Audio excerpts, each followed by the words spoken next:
प्रिय छात्रों, संस्कृत सुरभि में आपका पुनः स्वागत है। प्रस्तुत है शेमुषी भाग 1 पाठ 5 सूक्ति मौक्तिकम। शेमुषी भाग 1 पंचमः पाठः सूक्ति मौक्तिकम और आज हम इसका अभ्यास करने वाले हैं।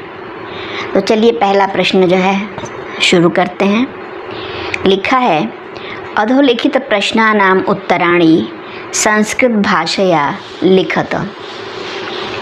क यत्नेन किं रक्षेत, वित्तं वृत्तं वा।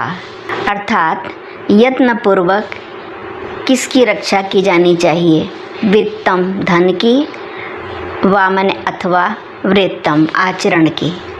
तो इसका उत्तर है यत्नेन वृत्तम रक्षित, अर्थात यत्नपूर्वक आचरण की रक्षा करनी चाहिए। खो है अस्माभिः किं न समाचरेत, अथवा अस्माभिः कीदृशम आचरणम न कर्तव्यम। हमें क्या नहीं करना चाहिए, अर्थात हमें कैसा आचरण नहीं करना चाहिए। अस्माभिः आत्मनः प्रतिकूलानि न समाचरेत। अस्माभिः आत्मनः प्रतिकूलानि न समाचरेत, अर्थात हमें अपने प्रतिकूल आचरण नहीं करना चाहिए, अर्थात जो हमें पसंद न हो वैसा नहीं करना चाहिए दूसरे के साथ। ग जंतवः केन विधिना तुष्यन्ति। प्राणी किस प्रकार से संतुष्ट होते हैं। तो इसका उत्तर है जंतवः प्रिय वाक्य प्रदानेन तुष्यन्ति, अर्थात प्राणी प्रिय वाक्य सुनकर ही प्रसन्न होते हैं। घ पुरुषैः किमर्थं प्रयत्नः कर्तव्यः, अर्थात पुरुषों के द्वारा अर्थात मनुष्यों के द्वारा किस लिए प्रयास करना चाहिए। तो इसका आंसर है पुरुषैः गुणेष्वेव प्रयत्नः कर्तव्यः, अर्थात मनुष्यों को गुणों की प्राप्ति के लिए ही प्रयत्न करना चाहिए। न है सज्जनानां मैत्री कीदृशी भवति, अर्थात सज्जनों की मैत्री कैसी होती है।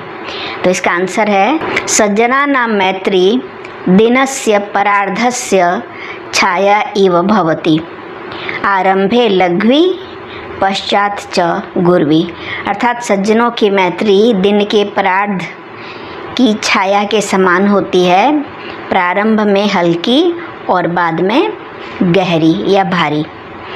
च सरोवराणां हानि कदा भवति, सरोवरों की हानि या नुकसान कब होता है।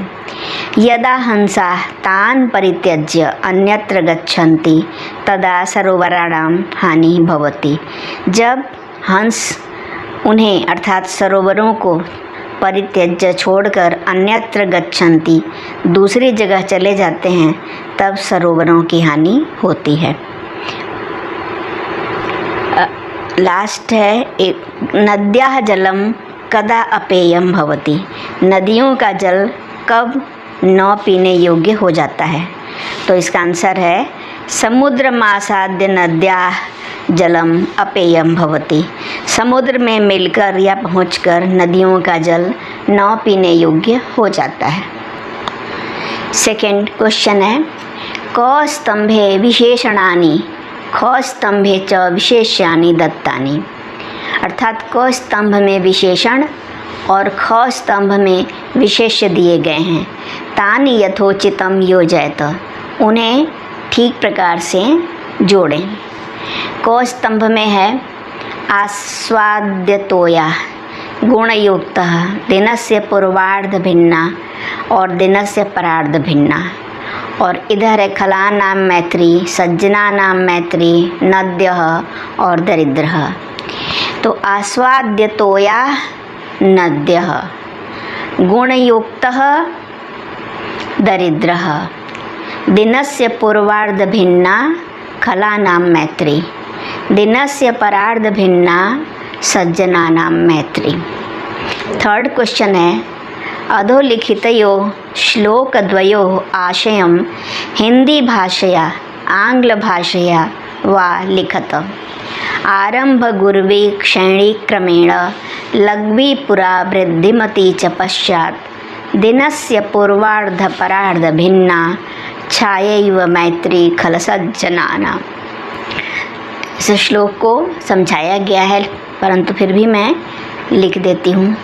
अर्थात सज्जनों की मित्रता दिन के परार्ध अर्थात दोपहर के बाद की छाया के समान शुरू में छोटी और धीरे धीरे बड़ी हो जाती है और धीरे धीरे बढ़ने वाली होती है। दुष्टों की मित्रता दिन के पूर्वार्ध अर्थात दोपहर से पहले की छाया के समान शुरू में अधिक और क्रमशः क्षीण होने वाली होती है। ख है इसका थर्ड का ख। प्रिय वाक्य प्रदानेन सर्वे तुष्यन्ति जन्तवः तस्मात् तदेव वक्तव्यम वचने का दरिद्रता। अर्थात मधुर वचन बोलने से सभी प्राणी प्रसन्न होते हैं, इसलिए हमें सदैव मधुर वचन ही बोलने चाहिए। बोलने में क्या दरिद्रता अर्थात प्रिय वचन बोलने में कंजूसी नहीं करनी चाहिए।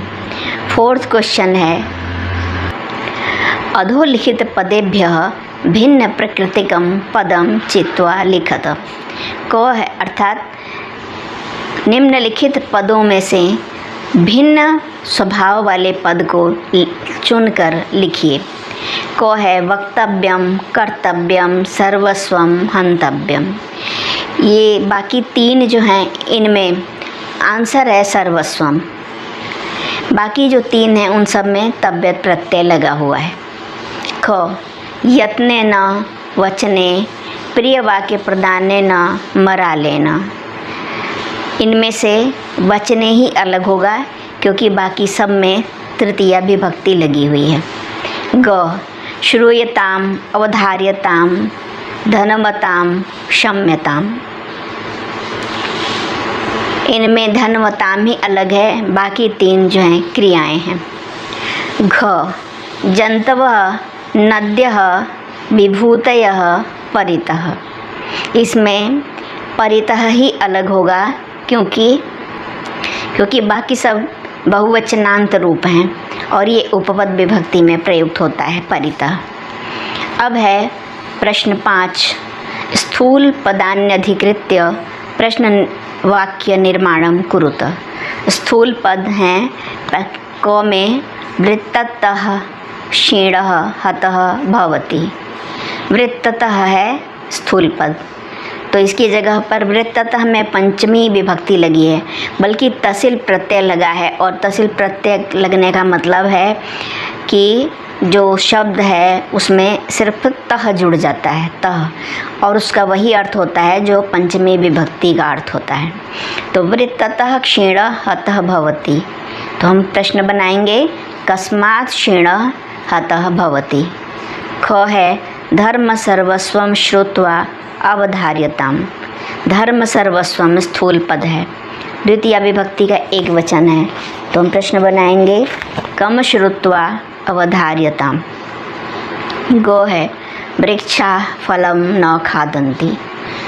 बहुवचन पुल्लिंग का रूप है वृक्षा, इसकी जगह पे हम बनाएंगे के फलम न खादन्ति। घ है खलानाम मैत्री आरंभ गुर्वी भवति। खलानाम षष्ठी का बहुवचन है, तो प्रश्न बनेगा केशाम मैत्री आरंभ गुर्वी भवति। 6th क्वेश्चन है अधोलिखितानि वाक्यानि लोट लकारे परिवर्तयत। बहुत ही आसान प्रश्न है। निम्नलिखित वाक्यों को लोट लकार में बदलिए। जब भी लकार परिवर्तन की बात हो तो सीधे सीधे समझ लेना चाहिए कि सिर्फ क्रिया को ही बदलना है। जब भी लकार परिवर्तन की बात हो तो सीधे सीधे समझ लेना चाहिए कि लकार मतलब काल और काल का मतलब क्रिया से है, तो क्रिया बदलनी होती है। तो उदाहरण भी दे रहे हैं सह पाठम पठति। ये वाक्य है, इसको लोट लकार में बदलना है। तो क्या होगा? सह पाठम पठतु। हमें पुरुष और वचन का ध्यान रखना है। जैसे लट लकार प्रथम पुरुष एक वचन में पठति होता है, इसी तरह लोट लकार प्रथम पुरुष के एक वचन में पठतु होता है। तो यही हमें बस क्रिया बदलनी है, बल्कि क्रियाओं को सबसे पहले अंडरलाइन करना चाहिए और उन पर ही ध्यान रखना चाहिए, क्योंकि बाकी सब जो है सेंटेंस वैसा ही होता है। को अब को है नद्यः आस्वाद्यतोयः सन्ति। नद्यः आस्वाद्यतोयः सन्ति। अब इसका लोट लकार में संति की जगह ही बदलना है सिर्फ। नद्यः आस्वाद्यतोयः भवन्तु। संतु भी हो सकता है, संति का संतु भी और भवन्तु दोनों ही हो सकता है। संति का मतलब है हैं और भवन्तु मतलब हों, और इसी तरह संतु मतलब भी हों। स सदैव प्रिय वाक्यम वदति। सह, अब इसका लोट लकार है, स सदैव प्रिय वाक्यम वदतु। लोट लकार आज्ञार्थक, आज्ञा देने के लिए है ना। तो स सदैव प्रिय वाक्यम वदति, वह हमेशा प्रिय वाक्य बोलता है। अब आज्ञा देने में स सदैव प्रिय वाक्यम वदतु। वदतु मीन्स बोले। त्वं परेषां प्रतिकूलानि न समाचरसि। मध्यम पुरुष का एक वचन है समाचरसि। अब इसको बनाएंगे त्वं परेषां प्रतिकूलानि न समाचर। त्वं परेषां प्रतिकूलानि न समाचर। घ है ते वृत्तं यत्नेन संरक्षन्ति। रक्षतु रक्षताम रक्षन्तु, है ना। संरक्षन्ति है तो संरक्षन्तु हो जाएगा। ते वृत्तं यत्नेन संरक्षन्तु। ङ है अहम परोपकाराय कार्यम करोमि। अब इसको लोट लकार में अहम परोपकाराय कार्यम करवाणि, ये हो जाएगा। इसके बाद 7th क्वेश्चन है उदाहरणम अनुसृत्य कोष्ठकेषु दत्तेषु शब्देषु उचितां विभक्तिं प्रयुज्य रिक्त स्थानानि पूरयत। अर्थात उदाहरण का अनुसरण करते हुए कोष्ठक में दिए गए शब्दों में उचित विभक्ति लगा करके रिक्त स्थानों को पूरा कीजिए। उदाहरण दिया है तेषां मरालैः सह विप्रयोगः भवति। ब्रैकेट में है मराल, तो मराल में सह, इधर सह है वाक्य में, इसलिए मराल में सह के योग में मराल में तृतीया का बहुवचन लग गया है। इसी तरह अब क है क्वेश्चन है क डैश सह छात्रः शोध कार्यम करोति। ब्रैकेट में है अध्यापक। डैश सह छात्रः शोध कार्यम करोति। ब्रैकेट में है अध्यापक, और इसमें भी सह है, वाक्य में सह है, तो हम क्या करेंगे, सह के साथ में जिसके साथ कोई कार्य किया जाए उसमें तृतीया विभक्ति होती है, तो बन जाएगा अध्यापकेन सह छात्रः शोध कार्यम करोति। ख है डैश सह पुत्रः आपणम गतवान। पितृ शब्द है, तो पितृ का जो है तृतीया विभक्ति बनता है पित्रा, है ना। तो और यहाँ भी सह है तो बनेगा पित्रा सह पुत्रः आपणम गतवान। गो है किम त्वं डैश सह मंदिरम गच्छसि। मुनि शब्द है ब्रैकेट में और वाक्य में सह है, तो मुनि में भी तृतीया विभक्ति लग जाएगी। किम त्वं मुनिना सह मंदिरम गच्छसि। घ है बालः डैश सह खेलितुम गच्छति। ब्रैकेट में है मित्र, इसमें भी सह है वाक्य में, तो मित्र में भी तृतीया लग जाएगी। बालः मित्रेण सह खेलितुम गच्छति। तो इस प्रकार से ये अभ्यास कार्य पूरा हो गया। धन्यवाद।